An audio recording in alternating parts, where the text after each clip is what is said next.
In today's video, I'm going to teach you how to back up your Notion data using the 3 best ways. Keeping a backup of your workspace is really important, whether you're working solo or managing a team. Notion is generally reliable, but exporting and restoring your data gives you peace of mind and protection against accidental deletions or major changes you want to undo. Let's start with the first method, exporting your pages. Open the Notion page or workspace you want to back up. In the top right corner, you'll see 3 dots. Click on those 3 dots to open the page menu.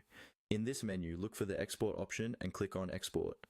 A window will appear that lets you choose how you want your data exported. This is where you select the type. You can typically export as PDF, HTML, or Markdown and CSV. For a simple snapshot that's easy to share or print, PDF works well. For a more flexible backup that you might want to move into another tool or re-import later, HTML or Markdown and CSV are usually better. Once you've selected the format you prefer, confirm the export, and Notion will generate a file for you to download. Save this file somewhere safe, like a cloud storage folder or an external drive, so you can access it later if you need it. The second method is using the trash as a safety net. Sometimes you delete a page and realize later that you still need it. To restore something you've deleted, open your workspace and look for the trash area, usually in the sidebar or workspace menu.